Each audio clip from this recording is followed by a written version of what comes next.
Pues yo pasaré aquella noche por la tierra de Egipto, y heriré a todo primogénito en la tierra de Egipto, así de los hombres como de las bestias, y ejecutaré mis juicios en todos los dioses de Egipto. Yo Jehová. Amén. Firma yo Jehová. Padre Santo, Padre Celestial, gracias Señor por todo lo que nos ha dado Señor en este día, la vida, salud, bienestar, los alimentos. Nos has guardado Señor, nos has protegido, nos has traído con bien hasta este momento, hasta este lugar. Gracias Señor. Mi Dios, le pedimos que perdone nuestras faltas y todo pecado, toda contaminación de carne y de sangre. Ayúdenos Señor a limpiarnos. Ayúdenos a esforzarnos en nuestra vida personal, privada, espiritual, Señor, para poder serle agradable, Señor, en todo. Y que tu temor, Señor, no nos falte en nuestras vidas. Padre Santo, ahora encomiendo esta segunda parte, Señor, de este servicio, la predicación de su palabra. Le pido, Señor, que me pueda usar y que su Santo Espíritu sea ministrándonos, Señor, enseñándonos, exhortándonos, que tu buena palabra, Señor, nos edifique, nos renueve y nos acerque más a ti, Señor. Todo se lo pedimos, Señor, en el nombre de Cristo Jesús. Amén. Mis hermanos, esta noche vamos a continuar con la tercera parte de esta sección que estamos llevando acerca de las sectas y religiones. Y en ocasiones anteriores estudiamos acerca del panteón cananeo, correspondiente a la región de Canaán. El martes anterior estuvimos viendo acerca de la región de Mesopotamia y su religión y sus dioses paganos también. Y en esta ocasión nos corresponde tratar con una tercera región, y es la región de Egipto. Avance, hermano, por favor, la región de Egipto. Vamos a hablar un poco acerca de Egipto, su religión y sus dioses también. Ya el hermano llevó una lectura allí en los Salmos, que por cierto es bien acertada sobre lo que vamos a tratar también. Allí un poco, ¿verdad? Una imagen de lo que es Egipto. Con solo ver las imágenes, los jeroglíficos, las figuras, ya prácticamente nos ubicamos de que estamos hablando, ¿verdad?, de esta parte de Egipto. Bien, bueno, ahí tenemos un mapa solo para ver un poco la distancia acerca de Egipto hacia Israel, que es aproximadamente 680 kilómetros. Eso sí, en línea recta, ¿verdad?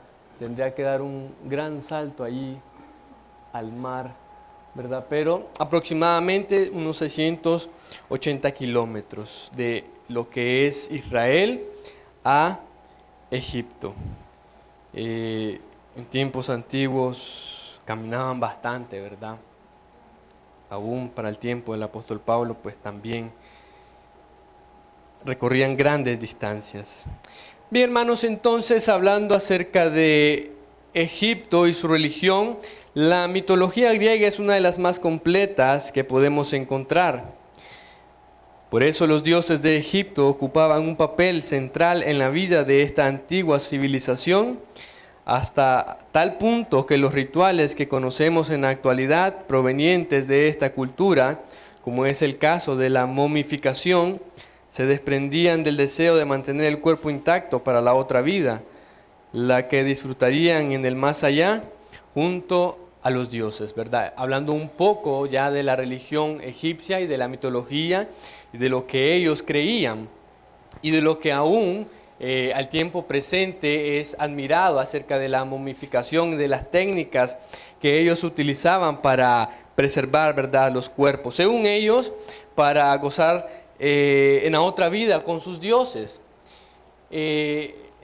Es también en esta civilización y esta religión en el que también a los muertos, a sus seres queridos, los acompañaban con comida, con armas, espadas también, para que del otro lado tuvieran provisión y tuvieran con qué, ¿verdad?, echar mano en la otra vida.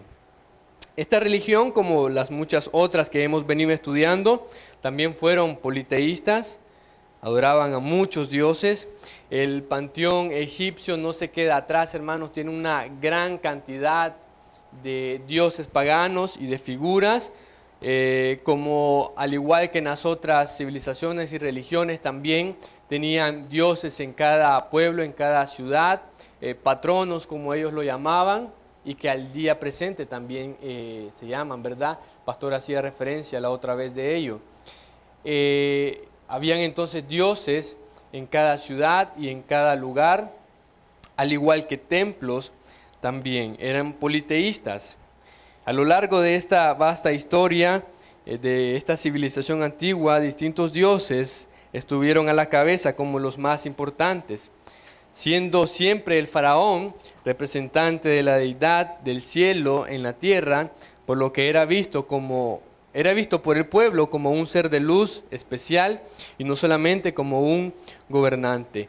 Y esta es una de las características que resaltan de esta religión egipcia, de esta región al sur de Canaán, y es que los faraones para ellos eran considerados como dioses también, no solamente a las figuras o estatuas o imágenes que ellos tenían o hacían o eran pasados de generación en generación, sino que el mero gobernante era tenido y era visto como un ser especial, no solamente como un gobernante humano.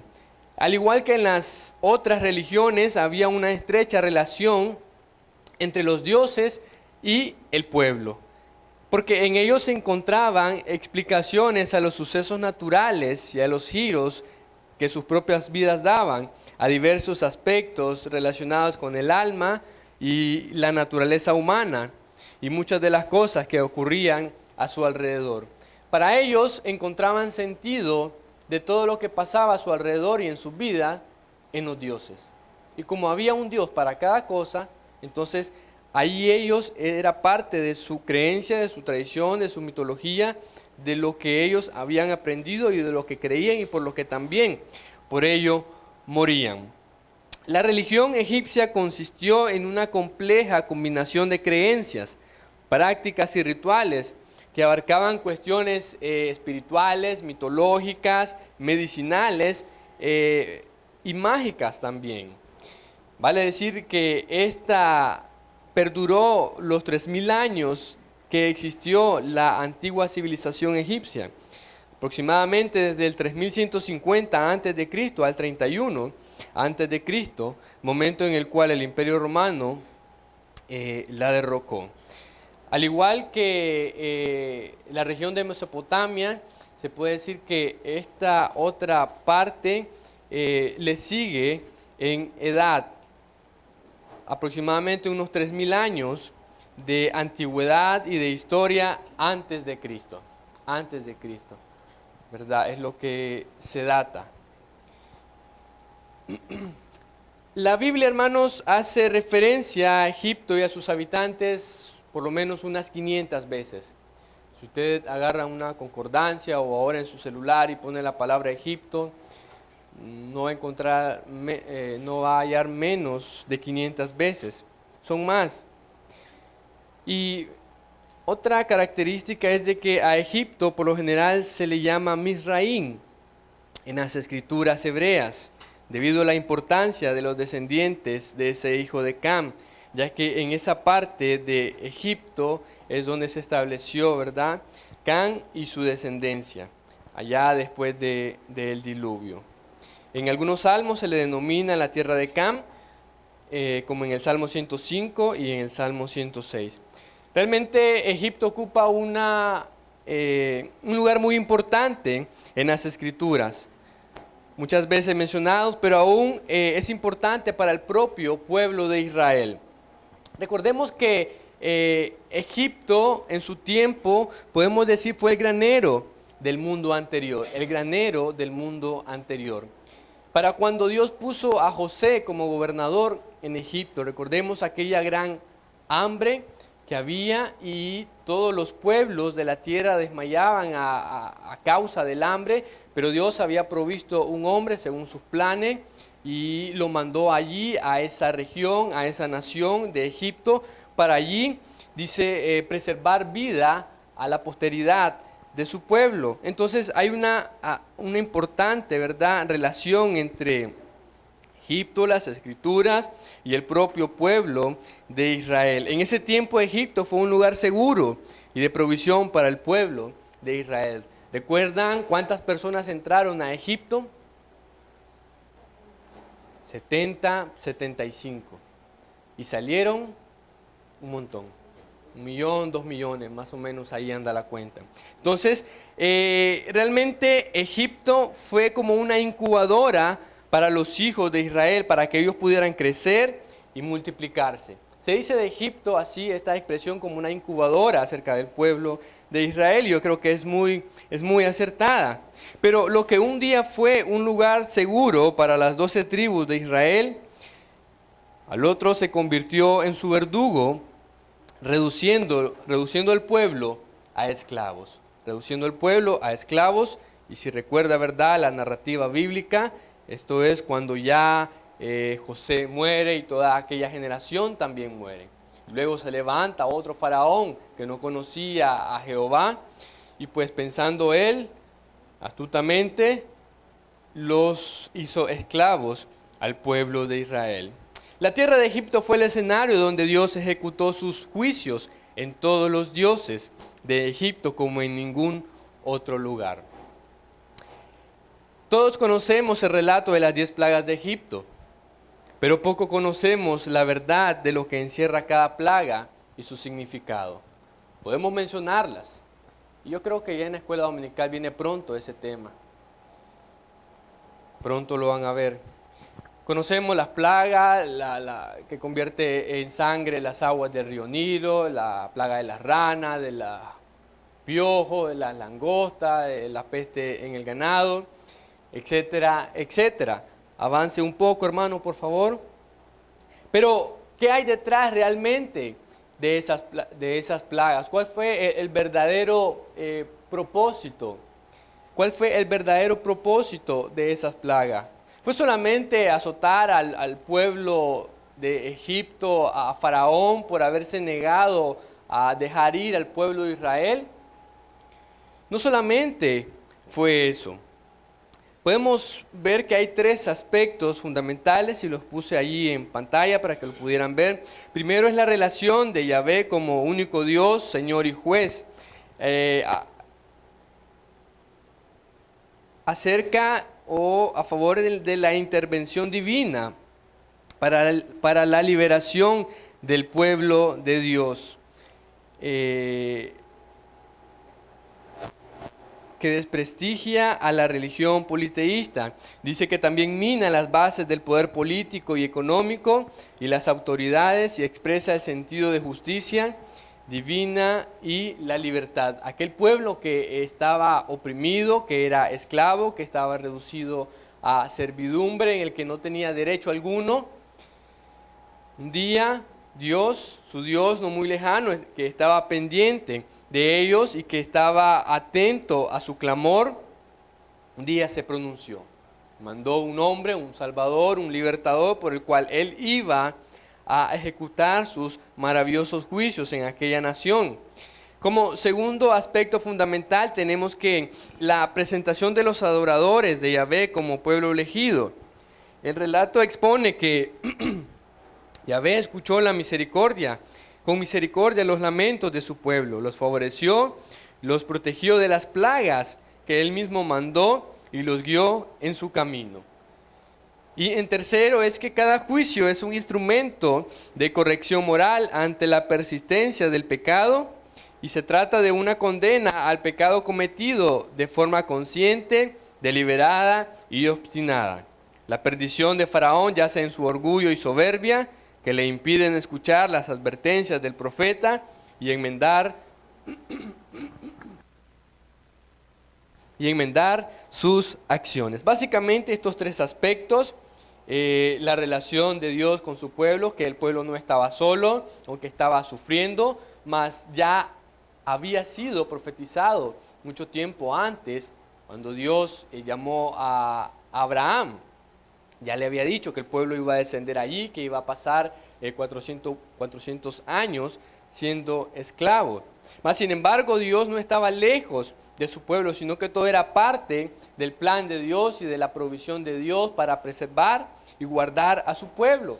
Y al estar el pueblo de Israel allí en Egipto, que era la actual potencia del mundo, pues nadie los iba a tocar. Era parte de la protección de Dios. Que hubieron cosas que aún no estaban, no era que estaban fuera de la voluntad de Dios ni de los propósitos de Dios, porque Dios iba a hacer justicia allí en su pueblo, se iba a revelar a aquella nación pagana, mostrándoles quién es el verdadero Dios, entre tantos dioses que habían allí en Egipto.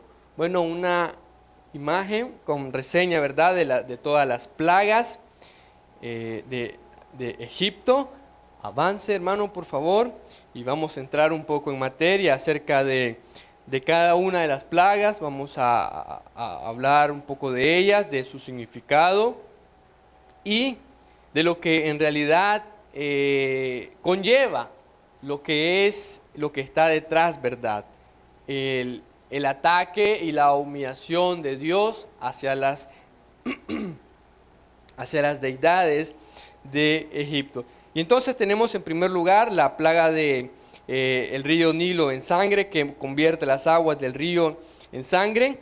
Y tenemos ahí el relato bíblico en Éxodo 7, del 14 al 25. No me voy a ocupar en leer cada plaga literalmente cómo se dieron, sino más bien en el significado y el dios egipcio correspondiente al que estaba siendo humillado por parte de Dios.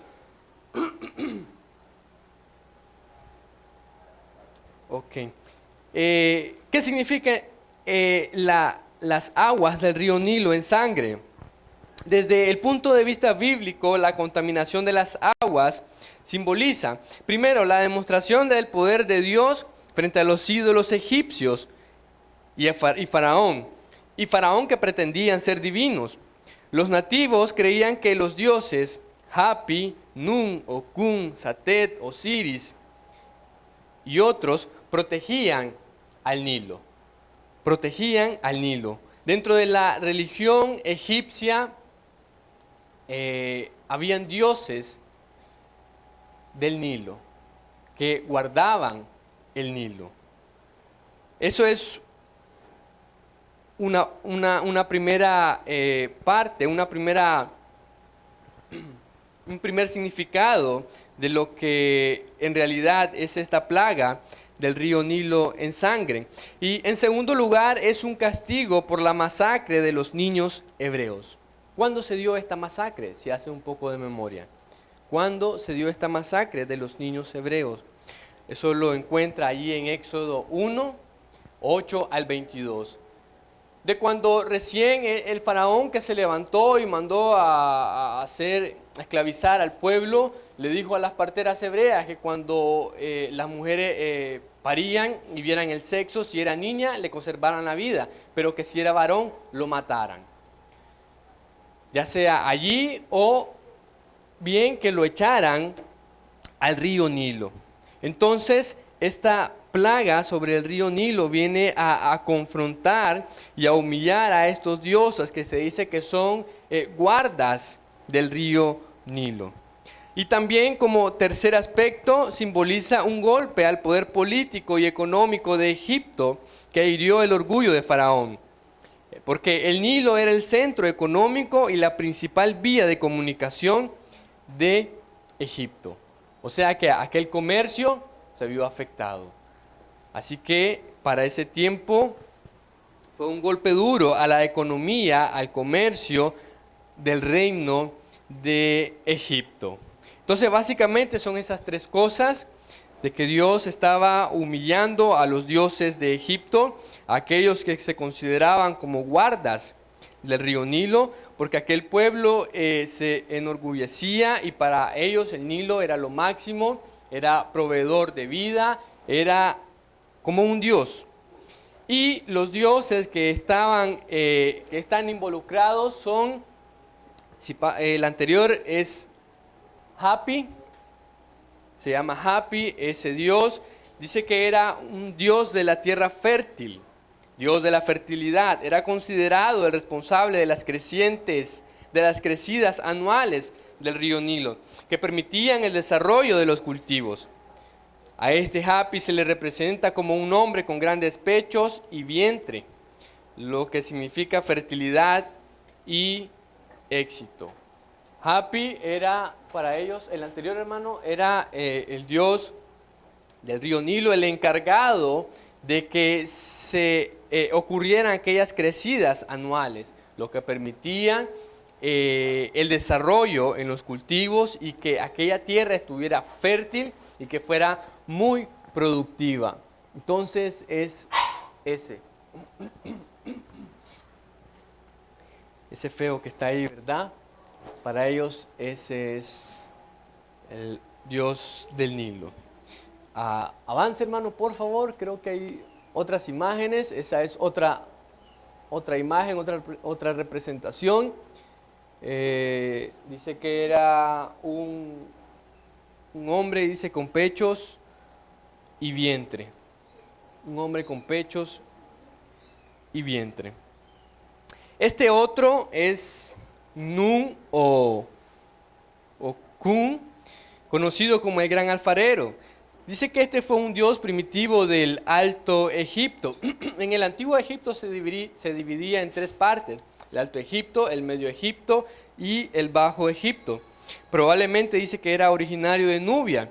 En los primeros mitos era el dios que formaba los seres humanos a partir de la arcilla del río Nilo y luego los mantenía en alto para que la luz de Ra, otro dios muy importante de Egipto, que es el dios solar, pudiera brillar sobre ellos y darles vida. Esa es la mitología egipcia, que este Nu o Kun, de la arcilla que estaba allí a orillas del río Nilo, de esa arcilla formaba a los hombres. Luego que les daba forma, los ponía a secar al sol para que el dios Ra le diera con los rayos solares y así tuvieran vida. Es parte de la mitología egipcia. Es parte de la mitología egipcia. Es ese bandido entonces. Es ese con cabeza de carnero. Es representado como un dios con cabeza de carnero que simboliza la virilidad y la fertilidad. Ok, entonces esto es lo que en verdad está detrás de la plaga, la primera plaga de las aguas del río Nilo en sangre. Vamos a avanzar a la segunda plaga y nos encontramos en Éxodo 8, del 1 al 15, y es la plaga de las ranas, la plaga de las ranas. Bueno, conocemos el relato bíblico, de cómo Moisés trajo a ranas sin número sobre todo el pueblo y eran realmente fastidiosas. Se trata de encontrar una explicación científica.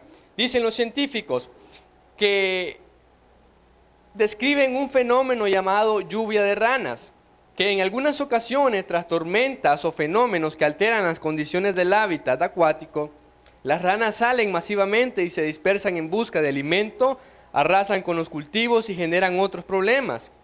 Esto, dice, pudo haber ocurrido como consecuencia del enrojecimiento del río Nilo. Recuerde, el río Nilo al convertirse en sangre no era prácticamente habitable para ningún ser. Entonces, el hombre, tratando de encontrar alguna explicación científica, dice que esto pudo haberse debido al enrojecimiento del Nilo o a un fenómeno natural llamado lluvia de ranas, que en algún momento las ranas no tenían su hábitat acuático correspondiente, entonces salían y ocurrió en ese momento y se fueron, ¿verdad?, al pueblo de Egipto.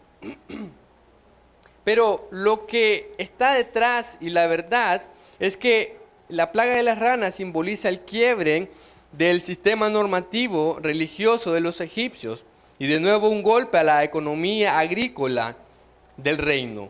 Porque de lo poco que sobró de la plaga de sangre, estas ranas acabaron con el resto de la agricultura que había quedado. Lo primero dice que se debe a que las ranas eran consideradas sagradas. Y entonces aquí vamos ya hablando de la mitología egipcia. Para ellos las ranas eran consideradas sagradas. Como hoy en día, si hablamos de la India, para ellos son consideradas las vacas. De modo que no las podían exterminar. Al crecer desproporcionadamente se vieron obligados a romper sus propias leyes religiosas. Entonces vemos ahí el actuar de Dios humillando a los dioses de Egipto, lo que para ellos era sagrado y que no podían tocar, menos quitarle la vida. Por el poder de Dios se vieron obligados a matarlas. Como que hoy día, ¿verdad? Y vuelvo con el ejemplo de India, como que hoy se comieran las vacas. Para ellos era sacrilegio el hacerlo. Y entonces era una gran ofensa para la religión egipcia. Pero Dios estaba decretando su juicio sobre todos los dioses de Egipto. Es esa el dios pagano que está detrás de esa creencia que se llama Heket o Hekat o Heget. Dice que es la diosa femenina de la fertilidad y del parto. Era representada como una rana o como una mujer con cabeza de rana, considerada como símbolo de la vida y fertilidad, símbolo de la inmortalidad y del agua. Los egipcios no podían matarlas porque las consideraban sagradas. Y ahí hay otras imágenes de esa misma, ¿verdad? De esa cara de rana. Entonces no se debió a algún fenómeno natural que estuviera sucediendo en ese momento, ni tampoco a causa del enrojecimiento, de la contaminación del río Nilo, sino que Dios estaba tratando y humillando específicamente a ese Dios pagano de Egipto, en que aquellos que creían en ellos, aquellos que los creían como sagrada y las protegían y las veneraban, la estaban matando en un momento. La tercera plaga la encontramos en Éxodo 8, del 16 al 19, y es la plaga de los piojos. 16 al 19, la plaga de los piojos, dicen. El polvo de la tierra se transformó en piojos sobre hombres y animales. Hay quienes dicen que se trataba de una pequeña especie de mosquito, porque la Septuaginta dice esquifes, que algunos traducen como mosquito, pero estos pueden quedar incluidos en la cuarta plaga. Es mucho más probable que se aluda al piojo, como afirma Josefo, o a la pulga. Los magos, un dato importante, no pudieron imitar esta plaga, porque se trataba de una comunicación de vida.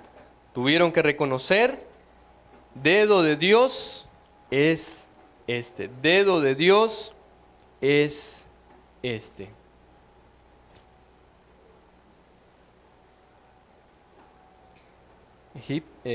Éxodo 8, 16 al 19. Una probable, según ellos, explicación científica es que los expertos creen que se trató de una infestación de mosquitos, piojos y pulgas a la vez. Estos insectos Fueron atraídos, dice, cuando no hay buenas condiciones higiénicas, lo que pudo ser consecuencia de las plagas anteriores, la contaminación del río Nilo y aquella plaga de ranas a su vez. Por ejemplo, la acumulación de peces y otros animales muertos en las orillas del río, de los ríos y de los lagos y de todas las fuentes de aguas. Estas plagas son causantes de enfermedades que pueden ocasionar la muerte de personas y animales, tratando de encontrarles una explicación científica. Pero la verdad es que la plaga de mosquitos representa acá la primera fractura entre el poder político y religioso de Egipto, ya que Faraón se negó a escuchar a sus propios sacerdotes, quienes se habían persuadido del poder de Dios. Aquellos habían creído y sabían que no era casualidad, sabían que no era algo meramente natural que estaba sucediendo ni consecuencia de las plagas anteriores, sino que era Dios quien estaba ejecutando juicios allí en Egipto. Por otro lado, desacredita a la religión egipcia. Primero porque comprometió a la casta sacerdotal, inhabilitada de cumplir sus funciones por encontrarse en estado de impureza. Y segundo, porque afectó la abundancia protegida por el ídolo Hep o Kep y el control de los animales silvestres, insectos específicamente, protegidos por la forma infantil de Horus. Y en esta plaga lo que tenemos detrás es a ese dios Kep o Hep, que es el dios de la tierra y de las cosas que en ellas crecen. Dice que este Dios, era el Dios de la tierra y de las cosas que en ellos crecen. Es hijo de Shu y de Tefnut, esposo de Nut. Este Nut es otro Dios, el Dios del cielo. También formaba parte de otra triada de dioses. Se le representaba como un hombre llevando en su cabeza un ave, una oca o un cisne. Se le consideraba Dios creador, principio de vida y de fertilidad. Pero lo que vemos que en realidad es que aquel Dios de la tierra no era más que un farsante y un mentiroso, porque no podía dar vida, no era creador de nadie, sino que Dios mismo comunicó vida y mandó esa plaga sobre aquel pueblo, y fue terrible para ellos, tanto que muchos creyeron. Tenemos la cuarta plaga, la plaga de los insectos o de las moscas. También conocido como tábanos. Se dice que en el original dice enjambres, que puede referirse a insectos de diversas clases. Y bien dice el texto, ¿verdad? Toda clase de moscas. Toda clase de moscas fue la cuarta plaga que azotó a Egipto. Es muy importante y recordemos, hermanos, que ninguna de las plagas afectó al pueblo de Israel. Ninguna de las plagas afectó al pueblo de Israel. ¿Recuerdan dónde estaba el pueblo de Israel? Estaban en una ubicación específica. ¿Se acuerdan el nombre de la ciudad? Gosén. Así es.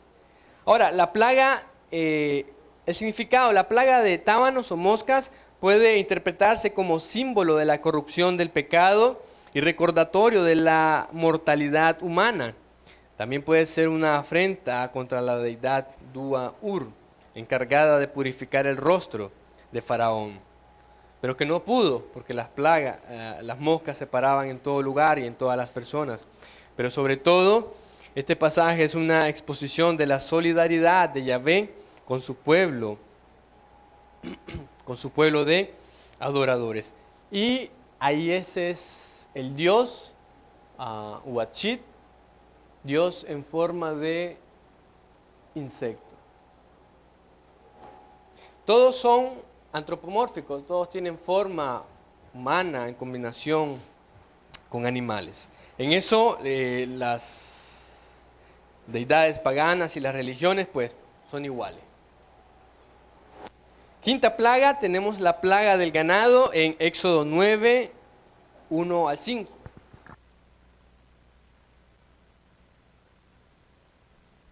Quinta plaga, la plaga en el ganado.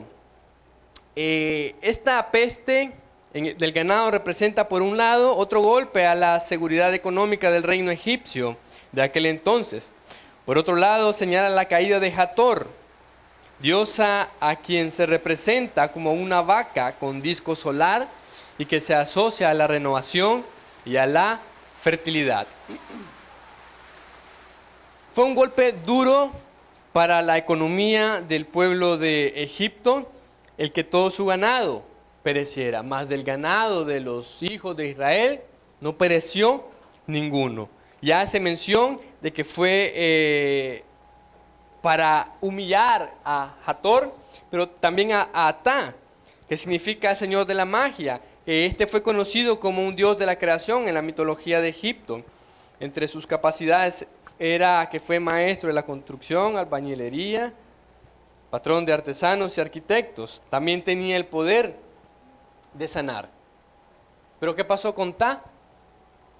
No pudo sanar a aquellos animales, no pudo parar la enfermedad o la peste que estaba cayendo sobre todo su ganado, que estaba pereciendo. No pudo. Y lo mismo pasa con, ¿quién sigue? Hathor, Apis, este otro, dios solar de la fertilidad y la agricultura. Este Apis, era representado como una vaca. Fue, dice, fecundado por uno de los rayos del sol. Y en el Egipto antiguo, donde el toro Apis fue sagrado, considerado en el nuevo imperio como el heraldo de Ta, Ka, Osiris y por último Sokar.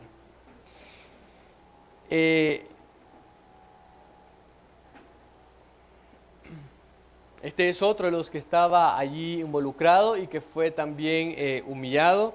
Ta, Apis y esta última, Hathor, diosa del amor, de la fiesta y de la danza. Era muy popular entre el pueblo de Egipto, según la mitología. Forma parte de los dioses egipcios más venerados. Figura como la hija del sol, mejor conocido como el dios Ra. Asimismo es considerada la diosa del amor, de la alegría, de la danza, de las artes musicales. Su forma más básica era como una diosa vaca, esa que está ahí. Como una diosa vaca.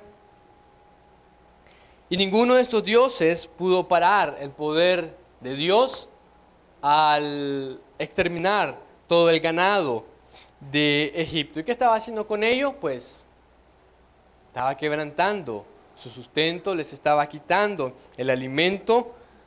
Qué terrible eso, ¿verdad? Para aquella gente. Pero Dios estaba haciendo justicia en aquellos dioses inútiles. La sexta plaga es la plaga de úlceras. La encontramos en Éxodo 9, verso del 8 al 12. Del 8 al 12. Y en toda esta plaga, recuerde, el denominador común respecto a Faraón era que siempre endurecía su corazón. Siempre endurecía su corazón. En el momento sentía el poder y no podía resistirlo y mandaba a llamar a Moisés para que orara y se retirara aquella plaga, pero una vez quitado el mal, su corazón se obstinaba, se endurecía nuevamente y no dejaba ir al pueblo de Israel. La plaga de úlceras, hay una explicación científica probable para ellos. Para esta peste existen dos teorías o explicaciones probables. La primera sostiene que las úlceras de la piel fueron provocadas por los gases tóxicos liberados por el ganado en descomposición. Recuerde la plaga anterior, que la úlcera fue provocada por la descomposición de todo el ganado que pereció anteriormente. y que no murió de alguna enfermedad natural. La segunda es que sostiene que se trataba de una proliferación de viruela causada por un virus. Ahora, hay registros que prueban que en Egipto hubo un brote de viruela hace más de 3000 años. Tales pruebas se hallan en algunas marcas encontradas en la momia del faraón Ramsés V y otras momias de la época.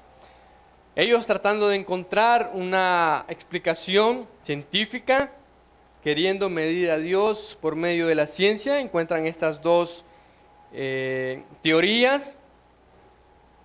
Pero la verdad es que las úlceras pueden interpretarse como el castigo a los egipcios por prohibir el descanso a los hebreos, incluido el derecho a rascarse.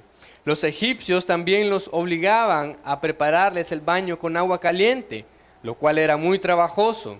Al contraer las úlceras, los egipcios sufrieron picazón irreparable y no pudieron tomar su baño. Dios estaba haciendo justicia sobre las maldades que al mismo pueblo le hacían. Pero aún más allá es que va en contra de los dioses. Y tenemos a Sekhmet. Sekhmet, diosa de la guerra y de la venganza, pero también la diosa de la curación. Fue una diosa de la mitología griega, símbolo de la fuerza y del poder. Era considerada la diosa de la guerra y de la venganza, pero también diosa de la curación. Pero vemos que nuevamente esta otra deidad pagana fracasó y no pudo contra el poder de Dios, porque no pudo sanar a aquella úlcera, ¿verdad? Aquella enfermedad terrible que estaba azotando al pueblo egipcio. Era representada con cuerpo de mujer y cabeza de leona, aunque con melena, generalmente coronada con el disco solar. Era hija primogénita del dios Ra, su esposo era Ta y su hijo Nefertum, con los que formaban la llamada tríada de Memphis. Ahí hay algunas imágenes de esta Sekhmet, que fue inútil ante el poder de Dios. No pudo sanar, no pudo hacer nada contra el azote, contra la plaga que Dios había mandado, aunque el pueblo acudía a ella pidiendo su favor y que le sanara de aquellas úlceras, pero no pudo. Tal y como pasó con Elías y aquellos profetas de Baal, que no hubo voz ni quien respondiese. Esa es una estatua de oro de esta Sekhmet. Imagínense cuánto oro hay ahí, qué barbaridad. Sekhmet.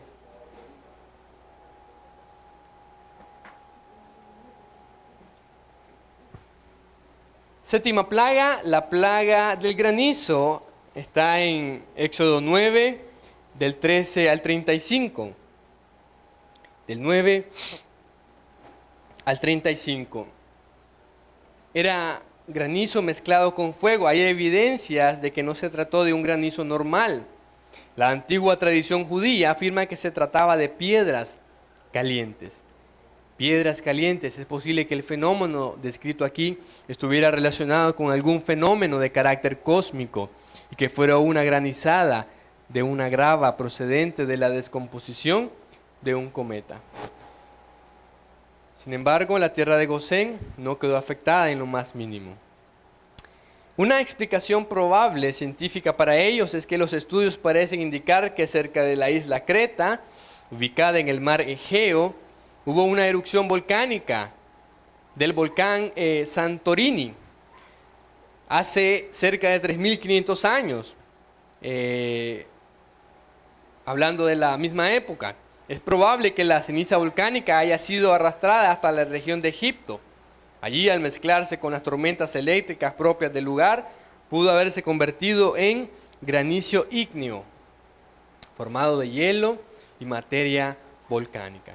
Pero la verdad es que en este episodio la advertencia no fue dirigida solo al faraón, sino todo aquel que deseara salvarse.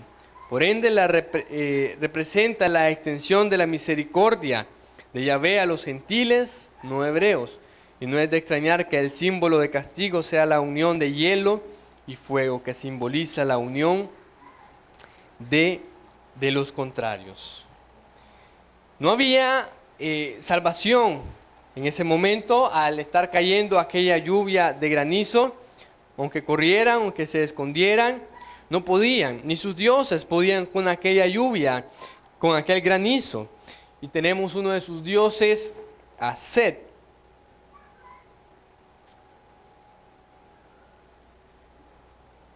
Set, ese flaco que está ahí, es un dios tónico, deidad de la fuerza bruta, de lo tumultuoso, lo incontenible, señor del caos, dios de la sequía y del desierto, en la mitología egipcia, también hermano de Osiris, también hermano de Osiris.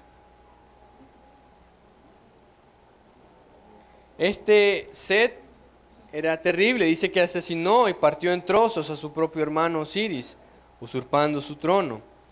Tuvo que llegar posteriormente la esposa Isis del fallecido para resucitarle. Estas son parte de su mitología. A veces dice que aparece como cerdo, lebrel, asno, oryx, cocodrilo, hipopótamo, serpiente y pez. Sus animales sagrados. A veces portaba un cetro uvas y ankh. Y los dioses detrás, que fueron castigados detrás de esta plaga, es Nut. Esta era la diosa del cielo, autora, dicen, de la creación del universo, hija del dios aire Shu y de la diosa de la humedad Tefnut, hermana y esposa de Heb. Se solía representar como una mujer desnuda, con el cuerpo arqueado en modo de bóveda celeste, revestida de estrellas. Pero la verdad es que Dios, el único Dios verdadero, es el que manda, el que tiene poder sobre toda su creación. Esta diosa, aunque se llamaba diosa del cielo, no pudo detener aquel granizo que destruyera a su pueblo, que destruyera lo que quedara del ganado, lo que quedara de la vegetación, de la agricultura, aún de su mismo pueblo. No pudo contra el poder de Dios y fue humillada por parte del Dios Todopoderoso. Octava plaga, la de las langostas, Éxodo 10, 1 al 20.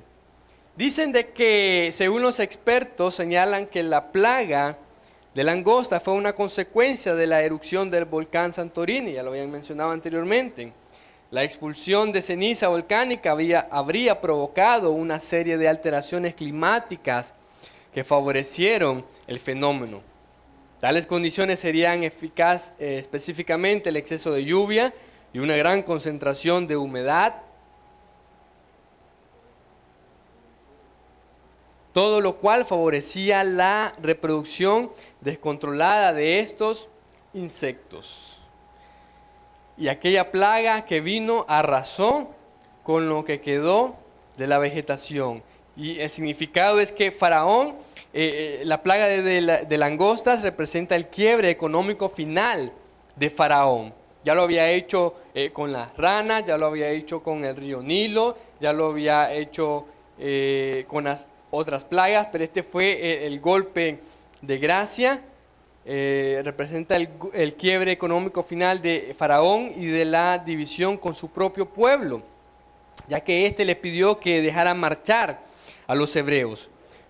Por ello, solo después de esta plaga, el Faraón reconoció sus faltas y quiso negociar una alternativa al dejar marchar solamente a los hombres, pero que dejara al resto del pueblo. Pero claro, Moisés no iba a dejar, ¿verdad?, que fuese así.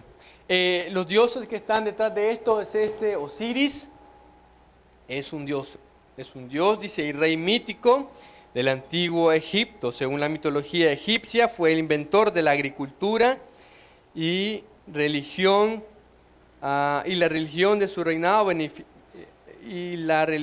y su reinado fue beneficioso y civilizador. Pero ¿qué pasó con Osiris? No pudo defender la agricultura, no pudo defender a lo que quedaba, ya lo poco que quedaba. de la vegetación de Egipto contra el poder de Dios, y igual que los otros, también fue humillado. Novena plaga, ya la penúltima, la de las tinieblas. ¿Cuál creen ustedes que sería la explicación científica probable, según ellos?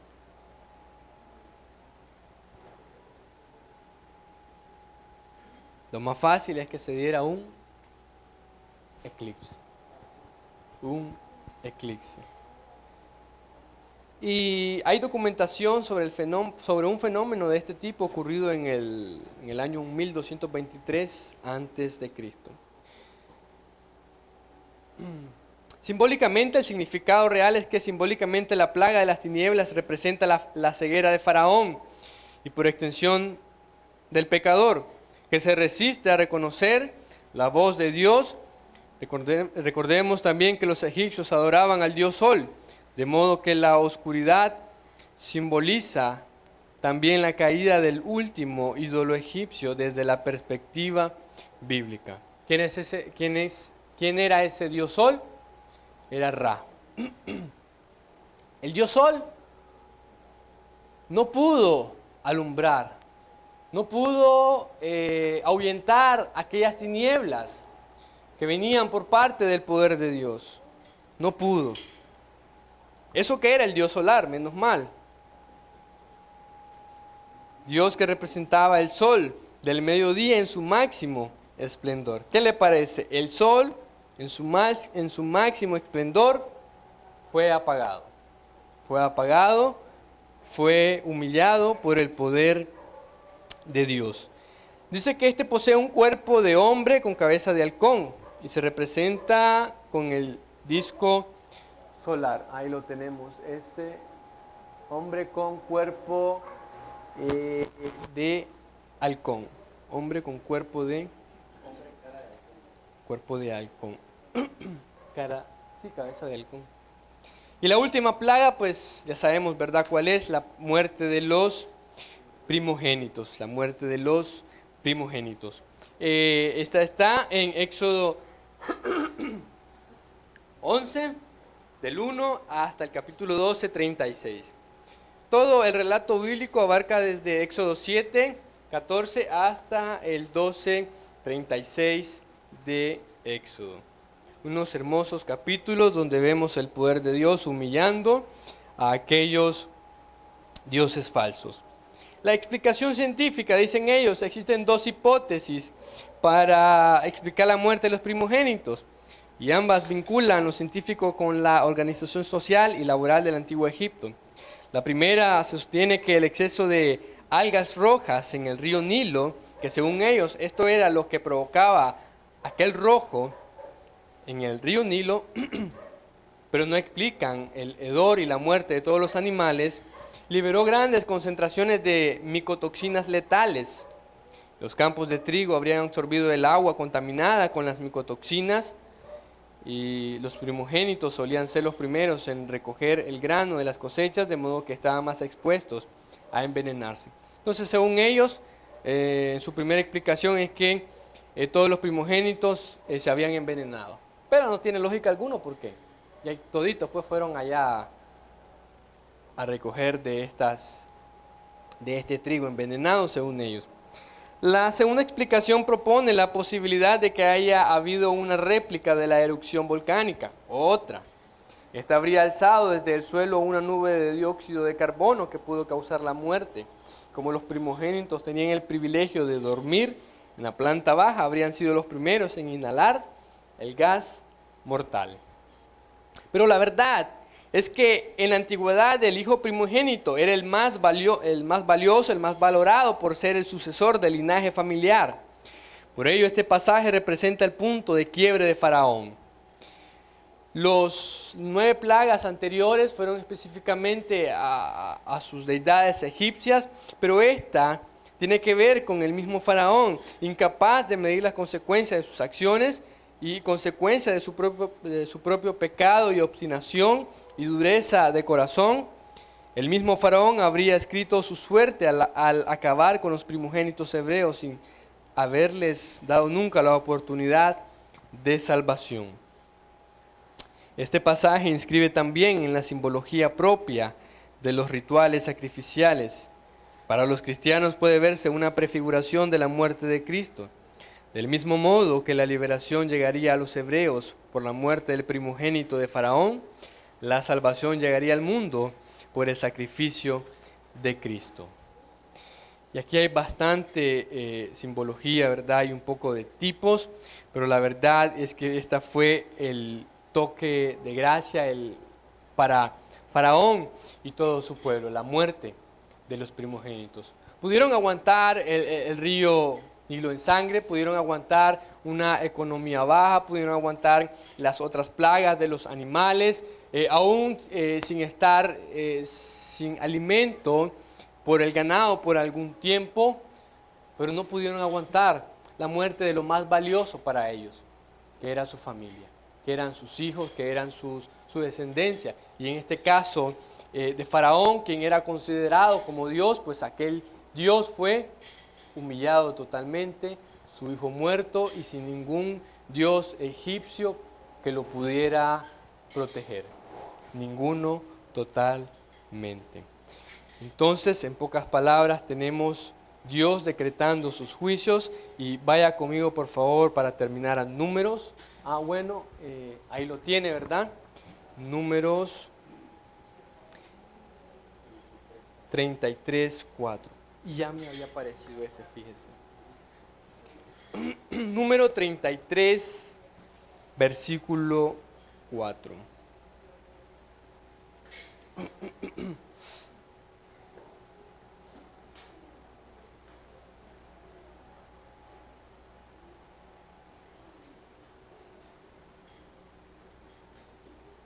Hablando de las jornadas del pueblo de Israel. Bendice el 1, estas son las jornadas de los hijos de Israel que salieron de la tierra de Egipto por sus ejércitos, bajo el mando de Moisés y Aarón. Moisés escribió sus salidas conforme a sus jornadas por mandato de Jehová. Estas pues son sus jornadas con arreglo a sus salidas. De Ramesés salieron en el mes primero, a los 15 días del mes primero. El segundo día de la Pascua salieron los hijos de Israel con mano poderosa, a vista de todos los egipcios, mientras enterraban los egipcios a los que Jehová había herido de muerte, de entre ellos a todo primogénito. También había hecho Jehová juicios contra todos sus dioses. Al igual que leímos en Éxodo 12:12, que Jehová iba a ejecutar su juicio contra todos sus dioses. Lo vemos en la poesía de los Salmos, lo leímos también en la poesía de los Salmos, como hace referencia y hace recordatorio de aquellas grandes maravillas y señales que Dios había hecho a su pueblo cuando lo sacó de Egipto, y les va enumerando una por una y en su debido orden, ¿verdad? Y era para ellos una poesía, y era para ellos una canción, algo de gozo. ¿Y por qué no? Si el pueblo estaba siendo libertado, estaba siendo recogido por su Dios, estaba siendo protegido, ¿verdad?, por su Dios. No olvidando la promesa a su siervo Abraham y a sus descendientes también.